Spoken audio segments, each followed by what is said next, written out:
वैदेही घर से निकलकर एक होटल में पहुंची। उसने अनाथ आश्रम के कुछ बच्चों के लिए एक बड़ा सा कमरा बुक किया और उसे बच्चों के हिसाब से सजाने के लिए कहा। उसने उनके लिए कुछ खाने के लिए भी ऑर्डर कर दिया। यह सब निपटाते हुए उसे 2 घंटे बीत गए। उसे एहसास हुआ कि उसे बहुत ही जोरों की भूख लगी है। उसने वही होटल के रेस्टोरेंट में जाकर चाइनीज मंचूरियन ऑर्डर किया और खाने लगी। उसने अपने मोबाइल में मेडिटेशन म्यूजिक लगाया और कानों में ब्लूटूथ लगाकर सुनने लगी। म्यूजिक से उसे बहुत शांति मिल रही थी। कुछ 3 घंटे बाद वो वापस घर लौटी। उसने देखा कुछ लोग घर की सजावट कर रहे थे। वो घर के अंदर गई कि कलावती ने उसका रास्ता रोका। वैदेही कहाँ चली गई थी? चलो मेरे साथ। कल शिवम की हल्दी है। हमारे परिवार में एक तुम ही कुंवारी लड़की हो जो तुम्हें रस्म में शामिल होना होगा। हम सब मिलकर हल्दी कूट रहे हैं। कल शिवम की पहली हल्दी उसकी मामी लगाएंगी। उसके बाद तुम। वैदेही सोच में पड़ गई। उसने हिचकिचाते हुए पूछा, मैं क्यों? कलावती हंस पड़ी। क्योंकि कुंवारी लड़की जब दूल्हा या दुल्हन को हल्दी लगाती है तो उसकी शादी बहुत जल्दी हो जाती है। कलावती की बात सुन वैदेही की बोलती बंद हो गई। उसने अपनी नजरें फेर लीं, लेकिन इत्तेफाक से उसकी नजरों के ठीक सामने विहान खड़ा था। वो ना चाहते हुए भी मुस्कुरा बैठी। अचानक से उसने खुद को झंझोड़ा और खुद के ही गालों को हल्दी से मारा। ये कभी नहीं हो सकता। वैदेही के सामने खड़ी कलावती को वैदेही का बर्ताव समझ में नहीं आ रहा था। वैदेही ने जो बड़बड़ाया वो कलावती ने सुन लिया। क्या नहीं हो सकता? वैदेही ने कलावती को देखा। कुछ भी नहीं। वैदेही ने कुछ सेकंड तक सोचने के बाद कहा, आंटी मुझे पूछना था कि हल्दी लगने के बाद क्या शिवम घर से निकल सकता है? कलावती ने कहा, मेरी बात माने तो हल्दी लगने के बाद उसे कहीं नहीं जाना चाहिए। लेकिन तुम ये क्यों पूछ रही हो? वैदेही ने आश्रम के बच्चों के बारे में बताया। वो सब सुन कलावती ने कहा, तुम उन बच्चों को यहाँ लेकर आ जाओ। वैदेही ने कलावती से रिक्वेस्ट की, आंटी वो यहाँ नहीं आएंगे। ये बहुत अजीब हो जाएगा। बस 1 घंटे की बात है। I promise. मैं उसे अच्छे से लेकर जाऊंगी और वापस भी लाऊंगी। प्लीज मान जाइए। कलावती ने थकान से आह भरी। देखो वैदेही, सच कहूँ तो उसे नहीं जाना चाहिए। लेकिन ये सब पुरानी परंपरा है। अभी तो बहुत सारे ऐसे लोग हैं जो हल्दी के दिन कहाँ कहाँ नहीं घूम कर आते हैं। अगर शिवम तैयार है तो लेकर जाओ। वैदेही खुश हो गई और कलावती को गले से लगा लिया। यह सब बयान दूर खड़े देख रहा था। वो खुद में ही बड़बड़ाया, ये इतना खुश क्यों दिख रही है? हो क्या रहा है? बयान सोच ही रहा था कि उसने वैदेही और कलावती की बातें सुनने के लिए आगे बढ़ा। लेकिन तब तक वैदेही सीढ़ियों से होकर ऊपर जा रही थी। विहान भी उसके पीछे जाने लगा। कुछ सीढ़ियां चढ़ते ही विहान ने देखा वैदेही अपने कमरे की तरफ नहीं जा रही थी। उसने शिवम के कमरे की ओर मुड़ गई। वो जानना चाहता था कि वैदेही के दिमाग में क्या चल रहा है। वैदेही जैसे ही शिवम के कमरे के अंदर गई, विहान दरवाजे के पास कान लगाकर खड़ा हो गया। वैदेही शिवम को खुश होते हुए, शिवम, कल तुम्हारी हल्दी है। उस दिन में शादी भी हो जाएगी। मेरे पास तुम्हारे लिए एक सरप्राइज है। वाओ, मेरे लिए सरप्राइज? वैदेही, तुम मेरे लिए कितना सोचती हो। बोलो, कहाँ है मेरा सरप्राइज? वैदेही ने अपने पर्स से एक कार्ड निकाला और शिवम के हाथ में दे दिया। यह होटल कमरे का नंबर है। तुम्हें कल शाम तक 7 बजे यहाँ पहुँचना है। तुम आओगे ना? तुम इतने प्यार से बुला रही हो तो क्यों नहीं आऊँगा। लेकिन एक हिंट तो दो, उस कमरे में क्या है? शिवम जानने के लिए बहुत ही एक्साइटेड दिख रहा था। वैदेही हंस पड़ी। ये तो कल ही पता चलेगा। वैदेही हंसते हुए कमरे से बाहर जाने लगी। विहान को जब पता चला कि वैदेही बाहर आ रही है, वो तुरंत वहां से निकलकर एक कोने में छुप गया। वैदेही वहां से सीधे अपने कमरे की तरफ बढ़ गई। विहान गुस्से में तमतमाया हुआ था। इसकी हिम्मत तो दिन पर दिन बढ़ती जा रही है। इसे तो आज मैं। विहान वैदेही के कमरे की तरफ बढ़ने लगा। लेकिन वो कुछ ही कदम चला था कि उसने शिवम की बुआ को वैदेही के कमरे में जाते देखा। वो वहीं रुक गया। कोई बात नहीं, तुम जो ये कर रही हो इसकी तुम्हें भारी कीमत चुकानी होगी। विहान वहां से अपने कमरे में चला गया। अगले दिन सुबह ही हल्दी की तैयारियां शुरू हो गई थीं। कुछ औरतें शादी के गीत गा रही थीं तो कुछ औरतें हल्दी कूट रही थीं। 2 औरतें ढोलक बजा रही थीं। घर के आदमी सारे एक जगह बैठकर बातें कर रहे थे। वेडिंग प्लानर ने एक स्टाफ अरेंज किया था जो सब मेहमानों के खाने पीने का ध्यान रख रहा था। हर कोई पीले और सफेद कपड़ों में घूम रहा था। एक तरफ शिवम को उसके रिश्तेदारों ने घेर रखा था तो दूसरी ओर अनिका को हल्दी की रस्म के लिए तैयार कर रहे थे। बिहान अपने कमरे से बाहर निकला। वो फोन पर किसी से बात कर रहा था। उसने अपनी बात खत्म की और नीचे सबके बीच में आकर खड़ा हो गया। हल्दी कुटकर तैयार हो गई थी।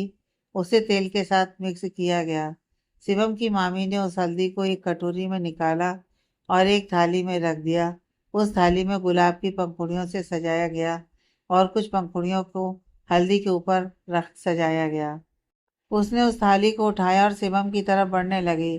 शिवम की मामी मीनाक्षी धीरे धीरे आगे बढ़ रही थी कि अचानक से कुछ बच्चे खेलते हुए वहां पर आ गए और भागा दौड़ी करने लगे।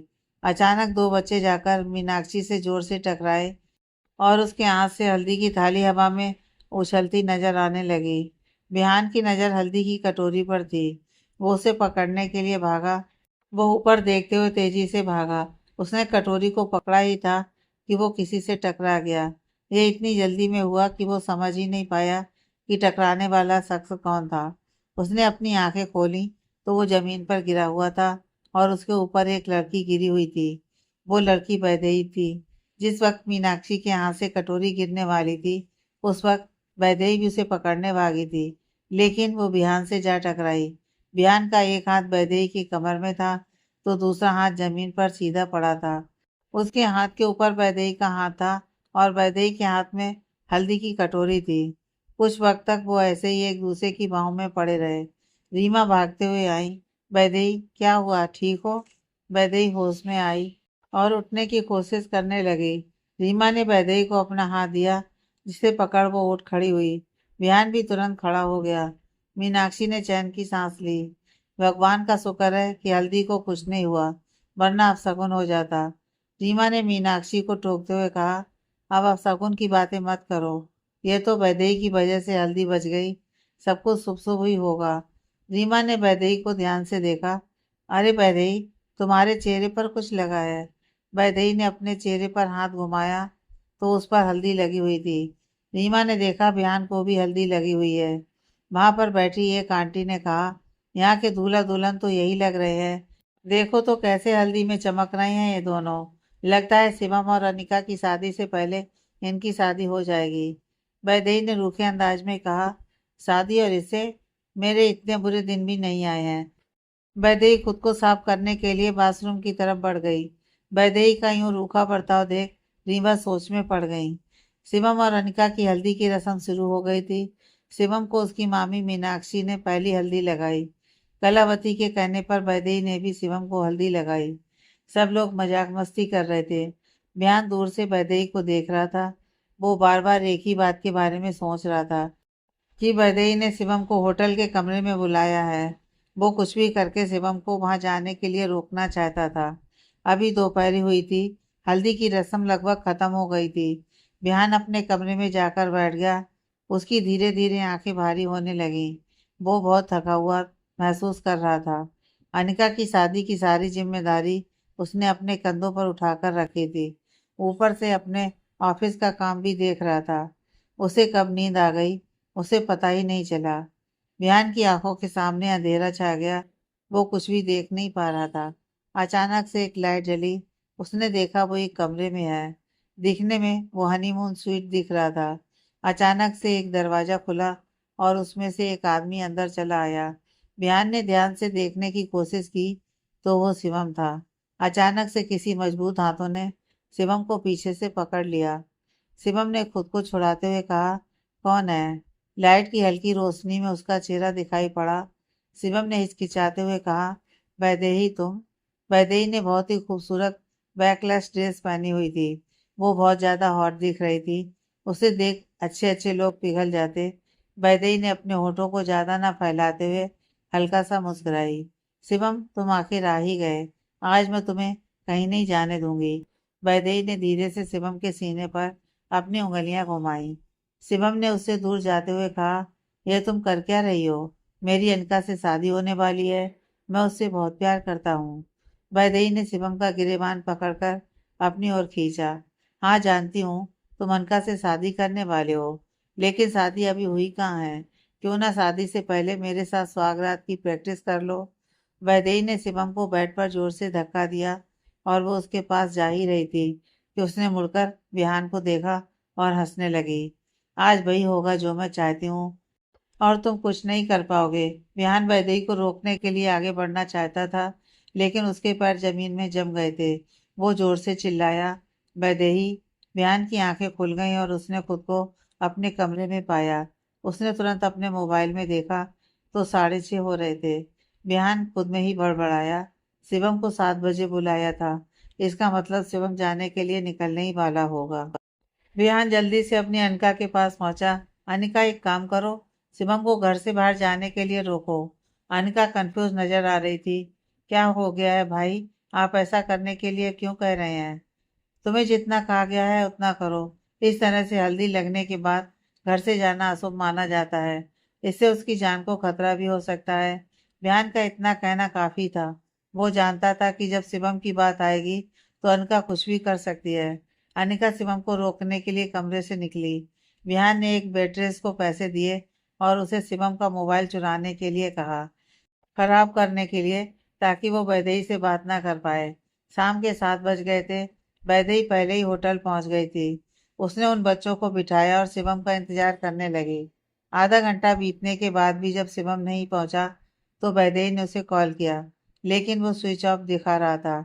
वैदेही ने उन बच्चों को वहीं पर कमरे में छोड़ा और होटल से बाहर आ गई और बार बार शिवम को कॉल लगाने का ट्राई करती रही। जब वो नहीं लगा तो उसने रीमा बुआ को कॉल किया, लेकिन उनके मोबाइल की रिंग बार बार बजने के बाद भी किसी ने कॉल आंसर नहीं किया। वैदेही ने उन बच्चों को बुलाया था। उसे उनके लिए बुरा लग रहा था। वो खुद शिवम को लाने के लिए वहां से निकलने लगी, लेकिन वो जैसे ही पार्किंग एरिया में पहुंची, एक बड़ी सी कार ने उसका रास्ता रोक लिया।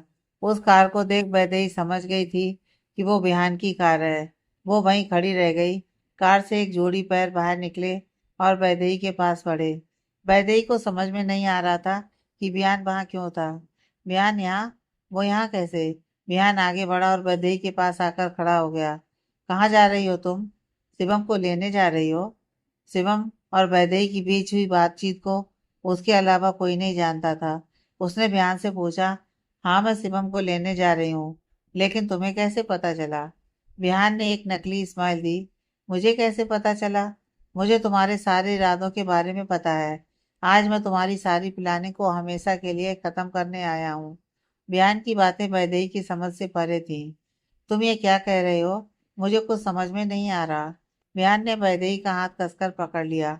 ये देख वैदेही घबरा गई। बिहान, क्या कर रहे हो? छोड़ो मुझे। बिहान ने वैदेही का हाथ जोर से खींचा और अपने साथ ले जाने लगा।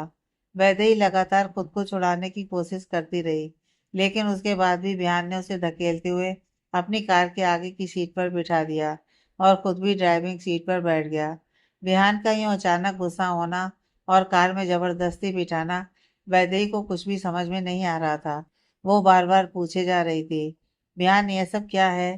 कहाँ ले जा रहे हो मुझे? कार रोको। वैदेही के इतना चिल्लाने के बाद भी बिहान के कान पर जूं तक नहीं रेंगी। उसने अपने कार की स्टीयरिंग व्हील को घुमाया और कार को दौड़ाता ले गया। वैदेही ने पूरे रास्ते एक ही सवाल किया, बिहान, हुआ क्या है? बिहान, मुझे कुछ तो बताओ। वैदेही के इतना सवाल करने के बाद भी बिहान गुस्से में कार चलाता रहा। उसने कार की स्पीड बढ़ा दी। कुछ ही देर में उसने कार रोक दी। वो कार से उतरा और वैदेही के लिए दरवाजा खोला और उसे खींचते हुए बाहर निकाला। वैदेही खुद को छुड़ाने में इतनी व्यस्त थी कि उसने ध्यान ही नहीं दिया कि बिहान उसे कहाँ लेकर आया है। बिहान उसे खींचता हुआ सीढ़ियां चढ़ाते हुए ऊपर की ओर ले गया। वैदेही ने ध्यान दिया कि वो उस वक्त शिव जी के मंदिर में थी। तुम मुझे मंदिर लेकर आए हो? तुम्हारे दिमाग में आखिर चल क्या रहा है? बिहान, कुछ तो कहो। वैदेही के हाथ में दर्द हो रहा था। वो लगातार खुद को छुड़ाने की कोशिश करती रही। बिहान उसे मंदिर के बेसमेंट में ले गया, जहाँ पूरा बेसमेंट खाली था। बिहान ने वैदेही को वहां जाकर नीचे धकेल दिया। वैदेही उसे बार बार पूछती रही, बिहान, ये सब क्या हो रहा है? तुम मुझे यहाँ क्यों लेकर आए हो? बिहान खामोश था। कुछ सेकंड ही बीते थे कि वहां पर सीढ़ियों से उतरते हुए 2 पैर आकर खड़े हो गए। उस इंसान के कपड़ों से साफ पता चल रहा था कि वो उस मंदिर के पंडित जी हैं। उस पंडित जी ने बिहान के सामने अपने हाथ जोड़े। प्रणाम श्रीमान, मुझे बताया गया था कि आप आने वाले हैं। बिहान ने पंडित की ओर एक नजर डाली। आप जाकर शादी की तैयारियां कीजिए, हम बस आ रहे हैं। वैदेही कंफ्यूज नजर आ रही थी। शादी? शादी और किसकी? बिहान तुम करना क्या चाहते हो? बिहान ने देखा पंडित वैदेही को देख रहा था। उसने उसे जाने का इशारा किया और वो वहां से चला गया। वैदेही ने और एक बार सवाल किया, बिहान तुम किसकी शादी की बात कर रहे हो? यहाँ किसकी शादी होने वाली है? बिहान अभी भी खामोश था। तभी और एक आदमी वहां आकर खड़ा हो गया। उसने सफेद शर्ट और काला कोट पहना हुआ था। काले जूतों में वो चलता हुआ बिहान के पास आकर खड़ा हो गया। उसके हाथ में दो सूटकेस थे। एक बड़ा सूटकेस था तो दूसरा छोटा सूटकेस था। उसने वो दोनों एक टेबल पर रख दिए और साइड में जाकर खड़ा हो गया। बैदेन ने गुस्से में फिर एक बार पूछा, बिहान तुम मुझे यहाँ क्यों लेकर आए हो? बिहान के मुंह से सिर्फ तीन शब्द निकले, आज हमारी शादी है। बैदेई की बोलती बंद हो गई। उसे समझ में नहीं आ रहा था कि उसने जो सुना वो सही सुना या गलत। उसने हिचकिचाते हुए पूछा, क्या कहा तुमने? बिहान ने बैदेई को देखा और कहा, आज और अभी हम इस मंदिर में शादी करने वाले हैं। इस सूटकेस में तुम्हारे लिए शादी का जोड़ा और तैयार होने का पूरा सामान है। वैदेही पहले बयान को खामोशी से देखने लगी, फिर अचानक से हंस पड़ी। अच्छा मजाक है। वैदेही वहां से जाने लगी, लेकिन बयान ने उसका रास्ता रोक सामने खड़ा हो गया। चुपचाप वहां जाकर बैठ जाओ। मुझे और ज्यादा जबरदस्ती करने पर मजबूर मत करो। बयान के बर्ताव से वैदेही पहले से ही घबराई हुई थी। उसने एक भी शब्द कहे बिना टेबल के पास रखी चेयर पर बैठ गई। बिहान ने टेबल की एक छोर से दूसरे छोर तक छोटा सूटकेस सरका दिया और उसे वो खोलने के लिए कहा। वैदेही ने जब वो खोला तो उसमें कुछ तीन फाइलें रखी हुई थी। बिहान वैदेही के सामने वाली चेयर पर बैठ गया। आज तुम्हें मुझसे शादी करनी है, लेकिन यह शादी एक एक्सपायरी डेट के साथ होगी। वो पीली फाइल्स उठा लो। उसमें हमारा मैरिज कॉन्ट्रैक्ट है, जिसमें साफ साफ लिखा है कि तुम अपनी मर्जी से मुझसे शादी कर रही हो। उसके बदले में तुम्हें एक आधे एंकर में फैला हुआ बंगलो और साथ ही एक कार और अकाउंट में 1 करोड़ रुपए दूंगा। इस सभी के लीगल पेपर्स उस दूसरी हरी फाइल में है। दोनों पढ़ने के बाद उस तीसरी फाइल के पेपर्स को पढ़कर उस पर भी साइन कर देना। वो आज से 1 साल बाद की डेट के तलाक के पेपर्स है। वैदेही ने तीनों फाइल्स को उठाकर उसके पन्ने को पलटते हुए एक एक शब्द पढ़ा। वो सब पढ़ने के बाद उसने कहा, तुम तो पूरी तैयारी के साथ आए हो, लेकिन अगर तुम्हारी ये बकवास मैं ना मानूं तो? बयान ने वैदेही की बात की खिल्ली उड़ाते हुए कहा, तुम इनकार कर सकती हो, लेकिन इसके बहुत बुरे परिणाम तुम्हें भुगतने होंगे। वैदेही ने चिढ़ते हुए कहा, क्या मतलब है तुम्हारा? मतलब साफ है। बयान ने अपने पास से एक और फाइल्स वैदेही के सामने सरकाई। इसमें शिवम के घर के पेपर्स हैं, बसंत बिला के पेपर्स। जो शिवम की माँ ने उसके डॉक्टर बनने के लिए पैसों की ज़रूरत थी, इसलिए उन्होंने वो बैंक में गिरवी रख दिए थे, जो मैंने पूरे दुगने पैसे देकर छुड़ा लिया। सोचा था अपनी बहन और शिवम को गिफ्ट दूंगा, लेकिन अब यही पेपर्स उसकी बर्बादी के काम आएंगे। बिहान की बात सुन वैदेही सोच में पड़ गई। उसने कहा, तुम ऐसा कैसे कर सकते हो? तुम में इंसानियत है या नहीं? तुम्हारी बहन की शादी होने वाली है, उसके साथ। नहीं होने दूंगा शादी। अनका कुछ दिनों तक रोएगी, उसके बाद भूल जाएगी। लेकिन अगर तुमने मेरे कहने पर शादी मुझसे की तो वो दोनों भी खुश रहेंगे। तुम्हारे पास बस 15 मिनट हैं तैयार होकर लगन मंडप में आने के लिए। मैं तुम्हारा वहीं इंतजार करूंगा। अब तुम्हें डिसाइड करना है कि तुम्हें क्या करना है। बयान वैदेही को वहीं छोड़कर चला गया। वैदेही ने अपना सर पकड़कर रोने लगी। बयान ऐसा कैसे कर सकता है? अब मैं क्या करूं? कॉन्ट्रैक्ट मैरिज कैसे कर सकती हूँ? लेकिन बयान जो कहता है वो करता भी है। मेरे लिए उसकी गलत फहमियाँ, उसकी नफरत शिवम और उसके परिवार को निगल ना लें। मैंने तो पहले ही सब कुछ खो दिया है, लेकिन मेरी वजह से शिवम और उसकी फैमिली को तकलीफ हुई तो मैं खुद को कभी माफ नहीं कर पाऊंगी। बयान, तुम ये क्यों कर रहे हो? ये शादी गलत है। भगवान के घर में ऐसा करना सही नहीं है। वैदेही की आंखों से आंसू बह रहे थे। उसका शरीर कांप रहा था। उसने जिसे दिल से चाहा था, आज वही उसे कदम कदम पर तोड़ रहा है। वैदेही अपनी जगह से उठी। वो लड़खड़ा रही थी। उसने खुद को संभालने के लिए टेबल को पकड़ रखा था। उसने वहां पर पड़े सारे पेपर्स को देखा और उसके बाद उसी के पास रखे शादी के जोड़े को देखा। वो बहुत देर तक उन्हें यूं ही खड़े देखती रही। उसने एक गहरी सांस ली और अपने आंसुओं को पोंछा। उसने वहां पर रखे पेपर्स पर साइन कर दिए और वहां पर रखे शादी के जोड़े को उठा लिया। वैदेही शादी का जोड़ा पहनकर तैयार थी। उसने गले में कानों में गहने से खुद का श्रृंगार किया। दोनों हाथों में लाल चूड़ियां, माथे पर मांग टीका और बिंदी लगाई हुई थी। पैरों में बड़ी और मोटी पायल पहने उसने खुद को 16 श्रृंगार कर उसने टेबल से पेपर्स उठाए और बेसमेंट से बाहर निकली। उसने अपनी लाल आंखों से भगवान शिव जी की शिवलिंग को देखा। वहीं पर पंडित जी हवन कुंड में लकड़ियां डाल रहे थे। बिहान का वकील उसकी मदद कर रहा था। तभी वहां बिहान भी आ जाता है। उसने भी शेरवानी पहनी हुई थी और सर पर सेहरा बांधा हुआ था। बिहान की नजर वैदेही को देख उसी पर जा टिक गई। वो सब कुछ भूल सा गया था। ऐसा लग रहा था जैसे वो अपनी पलकें भी नहीं झपकाना चाहता हो। पंडित जी ने बिहान को पुकारा। श्रीमान आइए, तैयारी हो गई है। पंडित के पुकारने पर बिहान होश में आया और उसने वैदेही से अपनी नजरें हटा ली। वो जाकर हवन कुंड के सामने खड़ा हो गया। उसने फिर एक बार वैदेही को देखा। वो इशारा था वैदेही को अपने पास बुलाने का। वैदेही आगे बढ़ी और वकील को सारे पेपर्स दिए और बिहान के पास जाकर खड़ी हो गई। बिहान और वैदेही खामोश खड़े थे। उन्होंने एक दूसरे से नजरें चुराई हुई थी। पंडित जी ने उनके सामने एक थाली आगे बढ़ाई। उसमें 2 वरमाला रखी हुई थी। श्रीमान, ये लीजिए और एक दूसरे को पहनाइए। बिहान ने दोनों वरमाला उठाई और उसमें से एक वैदेही के हाथ में थमाई। वैदेही ने उस वरमाला को कसकर पकड़ लिया और अपने आंसुओं को रोके हुए अपना चेहरा ऊपर की ओर उठाया। उसने देखा बिहान नजरें फिराए खड़ा है। वैदेही ने अपनी कर्कश आवाज में कहा, तुम नजरें क्यों फेर रहे हो? अगर तुम जो कुछ भी कर रहे हो वो गलत नहीं है तो आंखों में आंखें डालकर मेरे सामने खड़े रहो। वैदेही बिहान को ताने मार रही थी। यह देख बिहान ने उससे आंखें मिलाई और उसके गले में वरमाला पहनाई। बिहान को ऐसा करते देख वैदेही ने कहा, तुम कभी नहीं झुकते, लेकिन तुम्हें इस वक्त झुकना होगा, वरना मैं हार कैसे पहनाऊंगी। बिहान ने बिना कोई शब्द कहे चुपचाप अपने सर को झुकाकर खड़ा हो गया। वैदेही ने उसके गले में हार पहना दिया।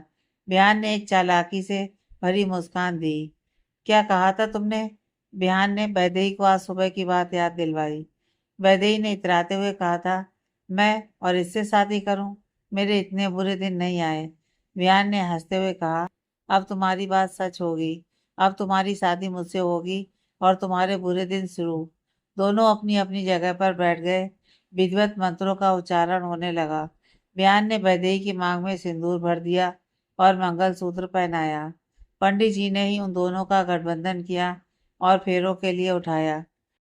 पंडित जी ने कहा, कन्या का कन्यादान कौन करेगा?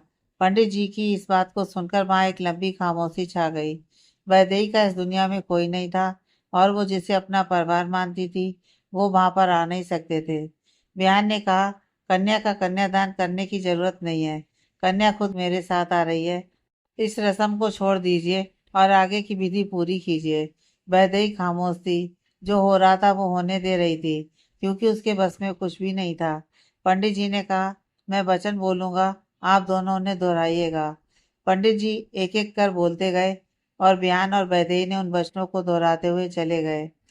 शादी संपन्न हुई। वर वधू अपने से बड़ों का आशीर्वाद लेकर अपने जीवन का आरंभ करें। बिहान के साथ खड़े वकील ने उन दोनों की तस्वीर ली। दोनों ने शिवजी को प्रणाम किया और वहां से घर जाने के लिए निकल पड़े। बिहान बड़ी ही तेजी से आगे बढ़ा, जिससे उसके गठबंधन का कपड़ा खींचा। उसने उस पर बिना ध्यान दिए आगे बढ़ा, लेकिन वो कपड़ा गिरता उससे पहले ही वैदेही ने उसे थाम लिया। वैदेही उसके पीछे पीछे चल दी। म्यान अपनी कार की ड्राइविंग सीट पर बैठ गया और वैदेही पैसेंजर सीट पर बैठ गई। बिहान ने कार स्टार्ट कर दी और गियर को बदला और स्टीयरिंग व्हील घुमाते हुए उसने कार को मोड़ा और मेन रोड की तरफ घुमाया। वैदेही ने अपनी नजरों को बाहर की ओर टिकाए रखा। वो मनी मन में सोच में डूब गई। आज जो हुआ बहुत गलत हुआ। 5 साल पहले की गलत फहमी की वजह से हम दोनों एक दूसरे से दूर हो गए थे। काश पहले वो सब नहीं हुआ होता तो आज हम एक दूसरे से खुशी खुशी शादी कर रहे होते और पहले की तरह बहुत खुश होते। वो दिन आज भी याद आते हैं जब हम साथ में कितने खुश हुआ करते थे। सब कुछ ठीक होता अगर राहुल के मन में गलत विचार ना आया होता। वैदेही अपने अतीत की गलियों में जा पहुंची। जहाँ एक पेड़ के पास वो बिहान का इंतजार कर रही थी। वैदेही खुद में ही बड़बड़ाई, बिहान अब तक क्यों नहीं आया? हर बार मुझसे ही इंतजार करवाता है। अब मैं अपनी आंखें बंद करूंगी और 10 तक गिनती गिनूंगी। अगर वो नहीं आया तो मैं खुद उसे ढूंढकर बहुत डांटूंगी। वैदेही ने अपनी आंखें बंद कर दी और उसने 1 से 10 तक गिनती करना शुरू कर दिया। वो 7 तक पहुंची ही थी कि उसको अपनी कमर में कुछ कसता हुआ महसूस हुआ। उसे लगा कि बिहान आ गया है। खुश होकर एक झटके में वो मुड़ी, लेकिन सामने खड़े इंसान को देख उसके चेहरे का रंग उड़ गया। उसके मुंह से 2 शब्द निकले, राहुल तुम। वैदेही के सामने बिहान का खास दोस्त राहुल खड़ा था। राहुल ने अचानक से वैदेही को कसकर गले से लगा लिया। वैदेही कुछ समझ नहीं पाई। उसने तुरंत राहुल को खुद से अलग किया और अगले ही पल एक फर्राटेदार थप्पड़ की गूंज उस सुनसान जगह पर गूंजने लगी। वैदेही ने गुस्से में कहा, यह क्या बदतमीजी है? तुम्हारी हिम्मत भी कैसे हुई मुझे इस तरह से छूने की? राहुल वैदेही के पास बढ़ा। वैदेही, मैं तुम्हें बहुत लाइक करता हूँ। बस एक बार मुझे चांस दो। मुझे ज्यादा कुछ नहीं चाहिए, बस एक किस। I promise. बिहान को कुछ पता नहीं चलेगा। यह हम दोनों के बीच की बात है। तुम्हें शर्म नहीं आती अपने दोस्त की गर्लफ्रेंड के साथ ऐसी बातें करते हुए? तुम जैसे दोस्त से तो अच्छा दुश्मन होते हैं। ऐसे पीठ पर वार तो नहीं करते। मैं बयान को तुम्हारे बारे में सब बताऊंगी। ऐसे दोस्त होना खुद के ही पैरों पर कुल्हाड़ी मारना है। वैदेही राहुल की हरकत से बहुत गुस्सा थी। वो हर जगह बयान को ढूंढ रही थी, उसे राहुल के बारे में बताने के लिए।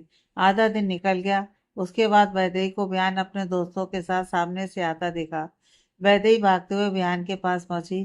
बिहान, तुम कहाँ थे? तुम्हें पता भी है तुम्हारे दोस्त राहुल ने मेरे साथ क्या किया? वो दोस्ती के लायक नहीं है। बहुत ही घटिया इंसान है वो। वैदेही बोले जा रही थी, लेकिन बिहान ने एक शब्द नहीं कहा। ये देख वैदेही ने चिल्लाकर कहा, बिहान तुम कुछ बोल क्यों नहीं रहे हो? तुम्हें मेरी बात पर भरोसा है ना? बिहान ने वैदेही के सर पर प्यार से हाथ फेरा। मुझे तुम पर पूरा भरोसा है। तुम जो भी बोल रही हो सही बोल रही हो। हाँ, लेकिन तुम ये इतनी शांति से कैसे बोल रहे हो? तुम्हें गुस्सा नहीं आ रहा? एक मिनट, तुम्हें कैसे पता चला कि उसने क्या किया? वैदेही सवालिया नजरों से बिहान को देख रही थी। बिहान ने बड़े ही शांत भाव से कहा, मुझे राहुल ने खुद कहा। क्या? राहुल ने खुद कहा? वैदेही कंफ्यूज नजर आ रही थी। उसने अचानक से देखा राहुल बिहान के पीछे से आ रहा था और उसके पास आकर खड़ा हो गया। बिहान ने राहुल के कंधे पर हाथ रखते हुए उसके गाल पर हल्के से मारा। वैदेही, तुम इसे माफ कर दो। ये पागल है। इसे लगा कि तुम मेरे साथ मेरे पैसों के लिए हो, इसलिए उसने तुम्हारा इम्तिहान लेने के लिए वो सब किया। वैदेही की आंखों में आंसू भर आए। बिहान, क्या तुम्हें भी ऐसा लगता है कि मैं तुम्हारे साथ तुम्हारे पैसे? वैदेही का गला भर आया, इसीलिए वो आगे कुछ बोल नहीं पाई। बिहान ने वैदेही को गले से लगा लिया। नहीं नहीं वैदेही, मैंने तो कभी ऐसा सोचा भी नहीं। मुझे तुम पर पूरा भरोसा है। बहुत प्यार करता हूँ तुमसे। बिहान ने वैदेही के आंसुओं को पोंछा। राहुल वैदेही के पास आया। यह देख वैदेही बिहान के पीछे जाकर छिप गई। राहुल ने हाथ जोड़े। Vaidehi, I am sorry. Please मुझे माफ कर दो। मेरा कोई गलत इंटेंशन नहीं था। मैं तो बस अपने दोस्त के लिए वो सब कर रहा था। आई प्रॉमिस, ऐसा दोबारा कभी नहीं होगा। वैदेही गुस्से में वहां से चली गई। बिहान उसे मनाने के लिए पीछे भागा। बिहान ने वैदेही को पीछे से पकड़कर अपनी बाहों में भर लिया। जान, आई एम सॉरी। मुझे पहले पता होता कि यह क्या हरकत करने वाला है तो मैं उसे पहले ही उसे रोक देता। वैदेही रो रही थी, लेकिन उसे एहसास हुआ कि उस समय बिहान की कोई गलती नहीं है, इसलिए उसने पलटकर बिहान को गले से लगा लिया। वैदेही मन ही मन बुदबुदाई, राहुल ने जो भी किया वो कोई नाटक नहीं था। मुझे उससे बहुत बैड फील आ रही थी। उसने जैसे मुझे छुआ वो बहुत बुरा था, लेकिन मैं बिहान को कैसे साबित करूं? वैदेही उदास थी, लेकिन वो बिना सबूत के राहुल को कुछ कह नहीं सकती थी। उसने बड़ी आसानी से बात को पलट दिया था। बिहान उस पर भरोसा करता था, इसलिए उसे कुछ कहना बेकार था। वक्त यूं ही बीतता गया। बियान और वैदेही का प्यार वक्त के साथ साथ गहरा हो रहा था। 1 साल बीत गया था। वैदेही ने अच्छे मार्क्स लाकर स्कॉलरशिप ली और अपनी आगे की पढ़ाई जारी रखी। वैदेही अपने घर में थी। उसके घर में सिर्फ उसकी बूढ़ी दादी और 12 साल का छोटा भाई था। माँ और पापा के एक्सीडेंट में देहांत के बाद दादी ने ही भाई बहन की परवरिश की थी। वैदेही की पूरी कोशिश थी कि वो अपनी पढ़ाई अच्छे से करे और आगे चलकर वो अपने परिवार की जिम्मेदारी ले। वो घर आकर कुछ बच्चों को ट्यूशन देती थी, जिससे वो थोड़ा बहुत अपना खर्चा उठा लेती थी। शाम के 7 बज रहे थे। वैदेही किचन में खाना बना रही थी और उसकी दादी पूजा घर में अपने राम नाम की माला जप रही थी। छोटा भाई अपनी किताब लेकर स्कूल का होमवर्क कर रहा था। वैदेही ने अपने छोटे भाई को पुकारा। वैसे तो उसका नाम वरुण था, लेकिन वो प्यार से उसे छोटू कहकर पुकारती थी। छोटू चलो हाथ धो लो, खाना हो गया है। वरुण अपनी जगह से उठ गया और हाथ धोने के लिए जाने लगा, लेकिन वो 2 ही कदम चला था कि उसे चक्कर आने लगे और उसकी आंखों के सामने अंधेरा छाने लगा। वो किसी से मदद के लिए बोल पाता उससे पहले वो फर्श पर धड़ाम से गिर पड़ा। वैदेही जैसे ही किचन से बाहर आई तो उसने अपने छोटे भाई को जमीन पर पड़ा देखा। वो जोर से चिल्लाते हुए उसके पास दौड़ पड़ी। छोटू, क्या हुआ तुम्हें? उठो छोटू, होश में आओ। वैदेही जल्दी से दौड़कर गई और पानी लेकर आई और उसके चेहरे पर छींटे मारते हुए उसे होश में लाने की कोशिश की, लेकिन वो होश में नहीं आ रहा था। अचानक से कार के हॉर्न की आवाज आई और वैदेही होश में आ गई। उसे समझने में थोड़ी देर हुई कि वो कहाँ है, क्योंकि वो बहुत वक्त से अपने अतीत की यादों में खोई हुई थी। उसने अपने पास बैठे बिहान को देखा, जो ड्राइविंग सीट पर बैठा हुआ था। उसने खुद पर एक नज़र डाली। उसे महसूस हुआ कि वो शादी के जोड़े में है और बिहान के नाम का मंगलसूत्र उसके गले में था। बिहान के साथ शादी उसके लिए एक बहुत बड़ा झटका था। वैदेही मन ही मन सोचने लगी, मेरी और बिहान की शादी से मैं खुद शौक में हूँ। पता नहीं जब शिवम को पता चलेगा तो वो क्या सोचेगा। पता नहीं मुझसे कितने सवाल करेगा। इधर शिवम वैदेही को ढूंढ रहा था। कलावती और रमा भी बहुत टेंशन में थी। वैदेही का फोन भी बंद आ रहा था। शिवम उसे ढूंढने जाना चाहता था, लेकिन अनिका उसे रोके हुए थी। अनिका ने शिवम को रोकते हुए कहा, शिवम प्लीज तुम मत जाओ। वैदेही कोई बच्चा नहीं है कि तुम्हें उसे ढूंढना पड़े। वो यहीं कहीं गई होगी, वो आ जाएगी। शिवम ने टेंशन में अपना सर पकड़ लिया और मन ही मन बुदबुदाने लगा, अब मैं अनिका को कैसे समझाऊं कि वैदेही की कंडीशन ऐसी नहीं है कि उसे अकेला छोड़ा जाए। आई होप कि वो ठीक होगी। अनिका शिवम को रोकने के लिए वहीं खड़ी थी कि तभी वहां मालिनी आ जाती है और अनिका से पूछती हैं, अनिका तुम्हारा भाई कहाँ है? उसे कॉल कर रही हूँ, लेकिन वो उठा नहीं रहा है। मुझे कुछ पता है क्या कि वो कहाँ गया है? वो मम्मी मुझे नहीं। अनिका अपनी बात खत्म कर पाती उससे पहले ही उनके कान में एक जानी पहचानी आवाज आई, मैं यहाँ हूँ मॉम। सबने दरवाजे की तरफ देखा तो बिहान सामने खड़ा था। सब लोग बिहान को हैरानी से देख रहे थे, क्योंकि उसने दूल्हे की शेरवानी पहनी हुई थी और गले में हार पहना हुआ था। माथे पर कुमकुम का टीका लगा हुआ था। मालिनी ने पूछा, बिहान कहाँ था तू? और ये सब क्या है? तू दूल्हा बनकर क्यों घूम रहा है? मालिनी ने जो सवाल किया था वो वहां खड़े सभी के मन में था। घर के सभी लोग वहां पर थे और शादी में आए हुए कुछ रिश्तेदार भी वहीं पर थे। बिहान खामोश खड़ा था। उसने कुछ सेकंड के बाद कहा, मॉम मैंने शादी कर ली है। मालिनी ने ऐसे मुंह बनाया जैसे उसने कुछ गलत सुन लिया हो। क्या? क्या कहा तुमने? हाँ मॉम, आपने सही सुना, मैंने शादी कर ली है। बिहान ने दोबारा दोहराया। उसके शब्द पहले की तरह ही साफ और स्पष्ट थे। बयान सबके सामने खड़ा था। उसने जो कहा वो सुन किसी को भी अपने कानों पर विश्वास नहीं हो रहा था। अनिका हंस पड़ी। क्या कहा? आपने शादी कर ली? अच्छा मजाक था भाई।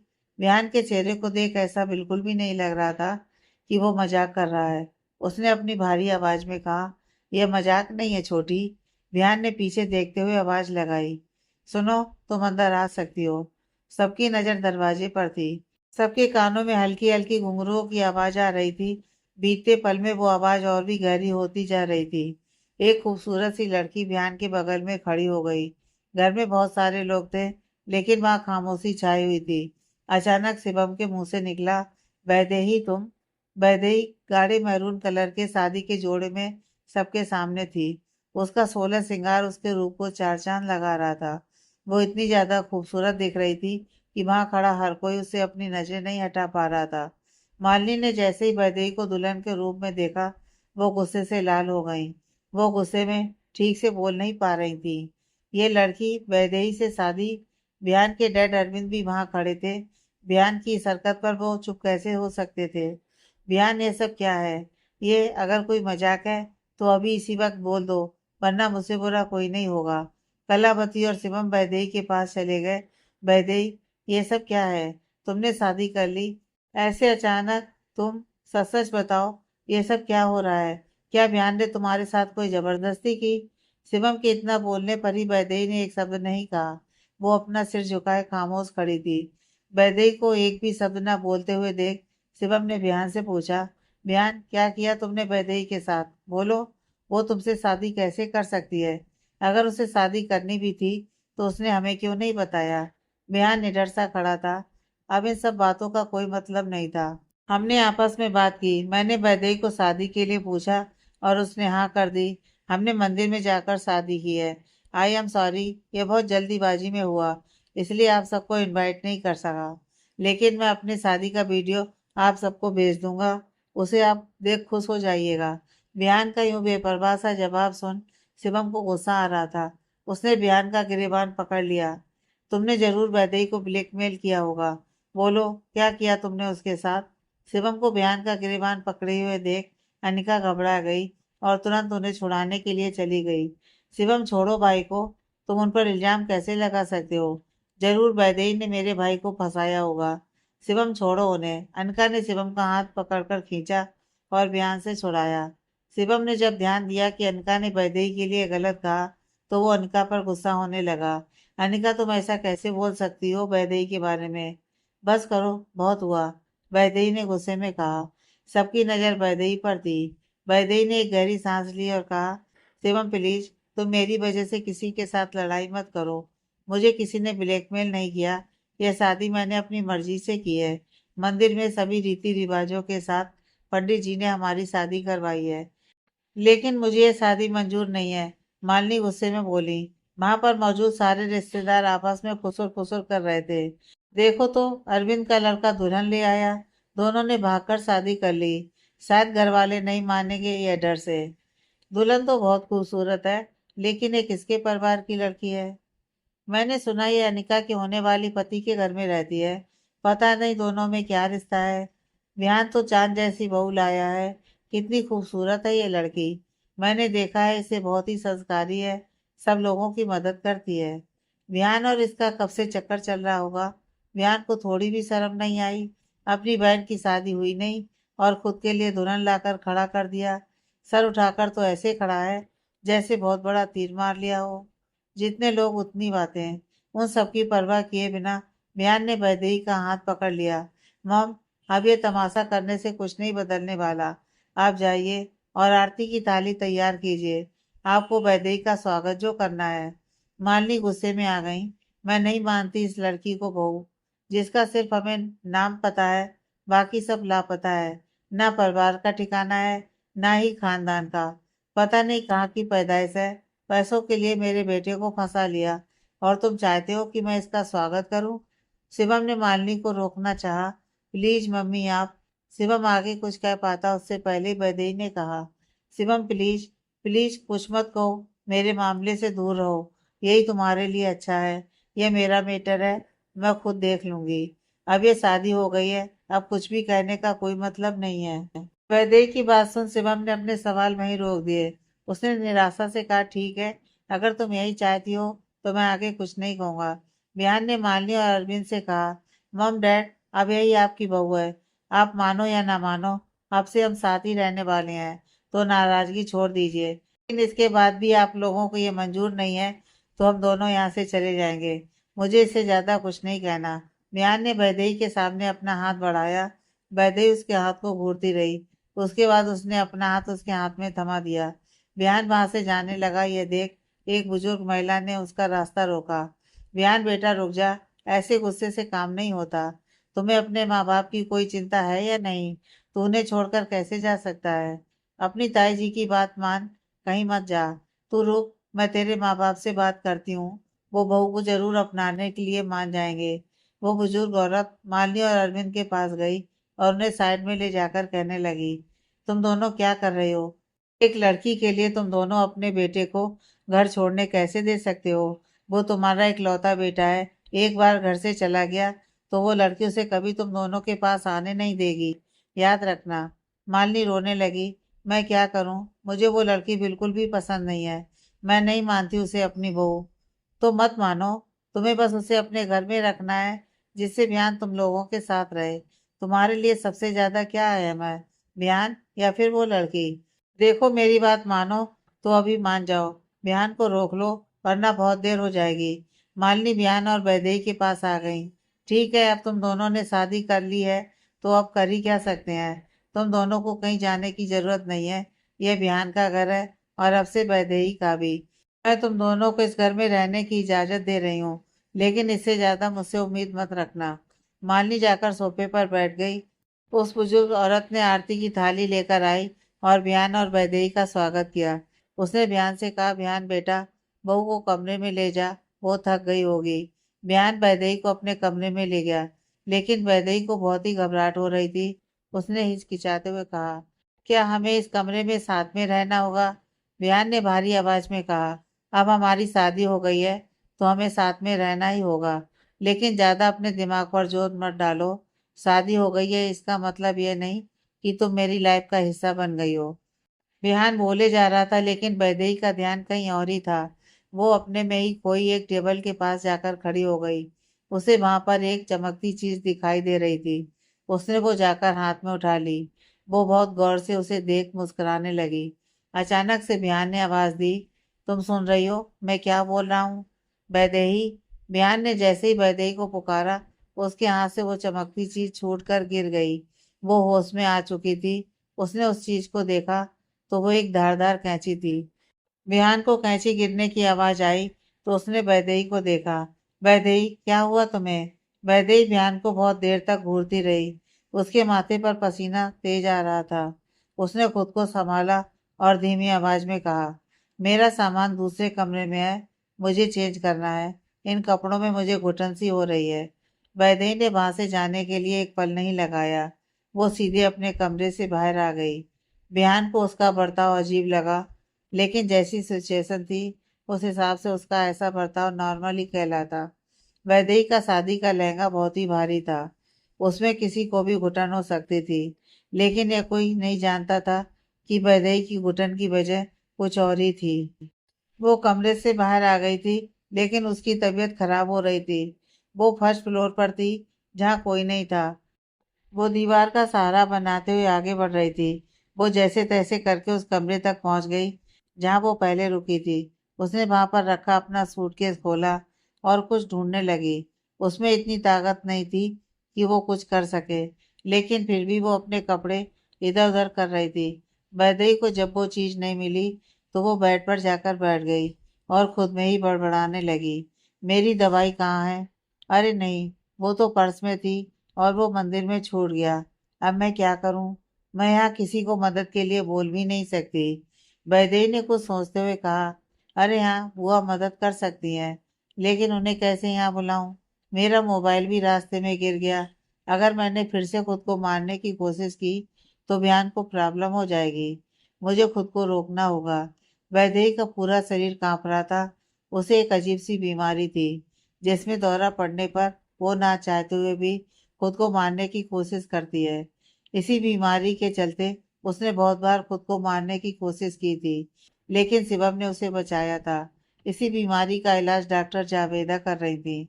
बहुत वक्त के बाद वैदेही नॉर्मल हुई थी। उसे दौरे पड़ना बंद हो गए थे। इसी बीमारी की वजह से शिवम उसे कहीं भी अकेले जाने के लिए मना करता था। वैदेही ने अपनी दवाइयां ढूंढने की कोशिश की, लेकिन वो नहीं मिली। उसकी दवाई की शीशी उस पर्स में थी, जो वो अपने साथ ले गई थी, और वो मंदिर के बेसमेंट में ही छूट गया था। वैदेही को अचानक से अपने सामने सब कुछ धुंधला सा नजर आ रहा था, लेकिन एक ऐसी चीज थी जो उसे साफ दिख रही थी, और वो था वहां पर पड़ा स्क्रू ड्राइवर, जो वहां के किसी काम करने वाले से छूट गया था। वैदेही ने तुरंत जाकर वो उठा लिया और मुस्कुराने लगी। उसने उस स्क्रू ड्राइवर को हथियार की तरह देख मुस्कुराने लगी। वैदेही खुद को कुछ करती उससे पहले ही उसके कमरे के दरवाजे पर किसी की दस्तक हुई, लेकिन उसने मुड़कर नहीं देखा, क्योंकि उसे कुछ भी सुनाई नहीं दे रहा था। उसका पूरा ध्यान अपने हाथ में पकड़े स्क्रू ड्राइवर पर था। दरवाजे पर अनका खड़ी थी। वो कमरे के अंदर आ गई और वैदेही पर चिल्लाने लगी, वैदेही, मैंने कभी सोचा भी नहीं था कि तुम ऐसा कुछ करोगी। पूरी दुनिया में तुम्हें मेरा भाई मिला था शादी के लिए। शिवम से दूर रहने के लिए कहा तो मेरे भाई को ही फांस लिया। उस घर से जाने को कहा तो मेरे ही घर में कब्जा कर लिया। तुम्हें जितना समझा था तुम तो उससे भी चालाक निकली। तुम्हें छोड़ूंगी नहीं। अनिका ने जब देखा कि उसके इतना बोलने के बाद भी वैदेही ने उसकी तरफ एक बार देखा भी नहीं और ना ही कोई जवाब दिया, वो बस उसके साथ बहस करना चाहती थी, उसने गुस्से में वैदेही के कंधे पर हाथ रख उसे अपनी ओर जोर से मोड़ा, जिससे वैदेही के हाथ से स्क्रू ड्राइवर गिर गया। अनिका ने वैदेही को मारने के लिए अपना हाथ उठा लिया, लेकिन वो उसे मार पाती उससे पहले ही किसी ने उसका हाथ मजबूती से पकड़ लिया। अनिका ने देखा तो वो बिहान था। बिहान ने अनिका का हाथ झटक दिया और उस पर गुस्सा होने लगा। अनिका, ये क्या हरकत है? क्या करने जा रही थी तुम? भाई, भाई वो मैं तो बस वो। अनिका की जबान लड़खड़ा रही थी। वो अपने बड़े भाई के सामने कुछ बोल नहीं पा रही थी क्योंकि गलती उसकी थी और वो बिहान से डरती भी थी। बिहान ने वैदेही की तरफ देखा तो उसका शरीर पसीने से भीगा हुआ था। अचानक से वैदेही को चक्कर आने लगा और वो गिरने लगी। बिहान तुरंत उसे अपनी बाहों में थाम लिया। वैदेही, क्या हुआ तुम्हें? अनका ने अपनी सफाई में कुछ कहने की कोशिश की। भाई, भाई मेरी बात सुनिए, वो वैदेही। अनिका आगे कुछ बोल पाती उससे पहले ही बिहान ने उसे गुस्से में देखा। एक शब्द नहीं, बिल्कुल चुप। बिहान ने वैदेही को अपनी बाहों में उठा लिया और अपने कमरे की तरफ बढ़ गया। कमरे में जाते ही उसने वैदेही को बेड पर लिटा दिया। बिहान ने वैदेही के माथे को छूकर देखा तो वो बुखार से तप रही थी। ये क्या? इसका माथा तो तप रहा है। शिवम डॉक्टर है, मुझे उसे बुलाना चाहिए। बिहान शिवम को बुलाने के लिए जाने लगा। बिहान अपनी जगह से उठा ही था कि वैदेही ने उसका हाथ पकड़ लिया और बेहोशी में भी बड़बड़ाने लगी। प्लीज मुझे छोड़कर मत जाओ। प्लीज मत जाओ, मुझे तुम्हारी जरूरत है। वैदेही बार बार अपनी बात को दोहरा रही थी। बिहान वापस वैदेही के पास बैठ गया। उसने वैदेही से अपना हाथ छुड़ाने की कोशिश की।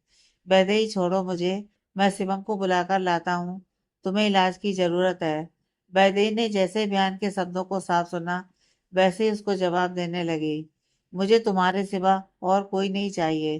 प्लीज मेरे साथ रहो। प्लीज मुझे छोड़कर मत जाओ, वरना मैं मर जाऊंगी। वैदेही की बातें बिहान को उसके पास रुकने के लिए मजबूर कर रही थी। वो वहीं बैठ गया। उसने वैदेही को अपने करीब लिया। उसने अपने जेब से एक रुमाल निकाला और उसके पसीने को पोंछा। उसने एसी को कम डिग्री पर कर दिया ताकि वैदेही को ठंड न लगे। वैदेही को जैसे बिहान की बातों में सुकून मिल गया हो वैसे ही वो शांत हो गई। बिहान ने जब देखा वैदेही ही सो गई है तो उसने उसके सारे गहने निकाल दिए और उसे कंबल उड़ा दिया। वो सो रही थी इसलिए वो उसे दवाई नहीं दे पा रहा था। वो नीचे किचन में गया और ठंडा पानी लेकर आया। उसने वैदेही के माथे पर ठंडे पानी की पट्टियां रखी ताकि उसका बुखार कम हो जाए। विहान वैदेही को अपने इतने करीब देख उसको खुद से दूर नहीं कर पा रहा था। वो मन ही मन खुद को कोस रहा था। वैदेही की तबीयत खराब होने के लिए वो खुद को दोषी मान रहा था। उसने बड़े प्यार से वैदेही के सर पर हाथ फेरते हुए उसे देखा। उसे वहां बैठे बैठे ही कब नींद आ गई उसे पता भी नहीं चला। सुबह के 7 बज रहे थे। वैदेही ने नींद में ही करवट बदली और धीरे से अपनी आंखें खोली। वो उठकर बैठ गई। उसने खुद को देखा तो वो अभी भी शादी के जोड़े में थी, लेकिन उसने जो गहने पहने थे वो एक टेबल पर पड़े थे। कमरे में उसके अलावा और कोई नजर नहीं आ रहा था। वैदेही खुद में ही बड़बड़ाई, कल कुछ हुआ था क्या? मुझे ठीक से याद नहीं आ रहा है, लेकिन कल बिहान ने मुझे आवाज लगाई थी। मेरी तबीयत बिगड़ रही थी इसलिए मैं दूसरे कमरे में दवाई ढूंढने गई थी, लेकिन उसके बाद क्या हुआ मुझे कुछ भी याद नहीं आ रहा है। कल अचानक से मुझे दौरा पड़ा था, लेकिन बिना दवाई के मैं ठीक कैसे हूँ? वैदेही खुद में ही बड़बड़ाए जा रही थी। तभी कमरे के बाथरूम का दरवाजा खुला और अंदर से बिहान बाहर आया। उसके बाल गीले थे और उन्हें पोंछते हुए वो बाहर आ रहा था। वैदेही बिहान को बस देखती रही। बिहान को मिलने के बाद मेरा ये इकलौता सपना था कि हमारी शादी हो और सुबह उठते ही मैं उसका चेहरा देख अपने दिन की शुरुआत करूं, एक साथ एक कमरे में। वैदेही सोचते हुए होश में आ गई। अरे नहीं, मैं बिहान के साथ उसके कमरे में हूँ। कल जो मेरे साथ हुआ था इसे पता तो नहीं चल गया? वैदेही ने डरते हुए हिचकिचाते हुए पूछा। बिहान, वो कल रात को कुछ हुआ था क्या? वैदेही का सवाल सुन बिहान के दिमाग में पिछली रात की बातें घूमने लगीं। उसे याद आ गया कि कैसे वैदेही ने उसका हाथ कसकर पकड़ रखा था और उसे जाने से रोक रही थी। प्लीज मुझे छोड़कर मत जाओ, प्लीज मुझे छोड़कर मत जाओ, वरना मैं मर जाऊंगी। वैदेही ने बिहान को खोया हुआ देख फिर से पूछा, तुम जवाब क्यों नहीं दे रहे हो? कल क्या हुआ था? बिहान वैदेही की तरफ मुड़ा। अपने दिमाग के घोड़ों को जरा लगाम लगाओ। क्या होना था? तुमने मुझे परेशान करने के अलावा कुछ नहीं किया। पूरी रात खर्राटे मारती रही। खुद तो घोड़े बेचकर सो रही थी, लेकिन मेरी नींद खराब कर दी थी। क्या खर्राटे? और मैं? वैदेही चिड़ी हुई देख रही थी। नहीं नहीं, वो तो मैं था। म्यान ने वैदेही को ताने मारते हुए कहा। तुम्हारी सुबह हो गई हो तो उठ जाओ। वो रहा कोने में तुम्हारा सामान। नहाकर नीचे आ जाना। आज अनिका और शिवम का संगीत है। म्यान कमरे से जाने लगा, लेकिन वैदेही बड़ी ही तेजी से अपनी जगह से उठी और उसके सामने जाकर खड़ी हो गई। रुको मिस्टर बयान, मुझे कुछ जानना है। बयान ने रूखे स्वर में कहा। जल्दी कहो। अब हम दोनों की शादी हो गई है, तो क्या करना है आगे? कल सब लोग बहुत सारे सवाल कर रहे थे। कल तो हम बच गए, लेकिन आज क्या? अगर किसी ने पूछ लिया कि हम दोनों ने छुपकर शादी क्यों की, क्यों किसी को नहीं बताया, तो मैं क्या कहूंगी? बिहान ने कहा, कुछ भी कह देना, कोई फर्क नहीं पड़ता। वैसे भी झूठी कहानी बनाने में तुम माहिर हो।